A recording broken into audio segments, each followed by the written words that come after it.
name's Dane. I'm 52 years of age. I live on the mid-north coast of New South Wales. I was introduced into investing probably about 5 or 6 years ago, where I had a bit of extra money and looked at shares, and I got some shares invested and also looked at some fixed term accounts. But it was mainly when my partner was getting very close to retirement and she had her super fund as a decent amount, and she asked for my assistance to look at ways to diversify that money for long term. So a big one was definitely fees involved with super funds, lack of transparency, or at least getting access to the information to do the due diligence.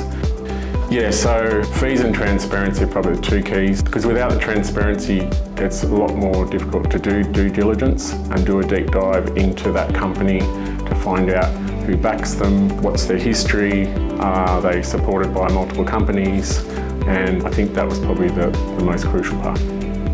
It was my partner Susie. She actually came across, she was just doing some basic research, and she's very focused on Australian companies especially, and so she found that information and asked me to do the more research on that, because I was a bit more computer savvy than she was.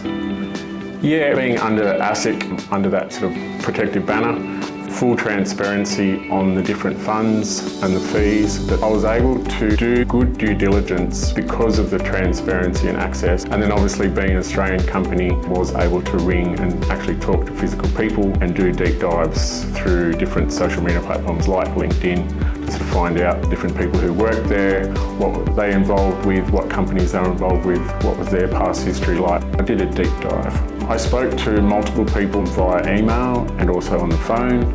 Excellent communication, very professional. It was still open and made me comfortable. Fairly straightforward. I mean, obviously when you're going to invest a large sum of money, it's proportionally to your other investments, then it's important to have all your I's dotted and T's crossed. But everything was clear, and doing the ID checks and stuff like that was fine. And there was any sort of queries or questions, just a quick email and clarification was made straight away. I actually looked forward to getting the monthly emails, because it wasn't just about that transparency of what was going on in the marketplace.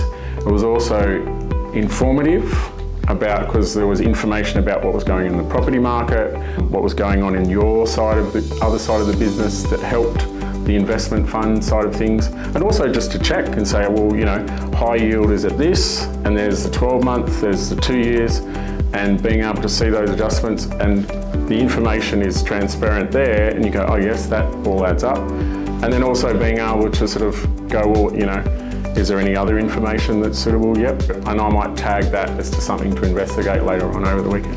ASCF exceeded my expectations. It was consistent. There was never, in 4.5 years, there was never an issue with payments, and just made life more comfortable. The main thing I say to them is that I did my due diligence, but here's the website, here's who they're backed by. Do your own due diligence and investigation, but we've been with them for 4.5 years and it's flawless.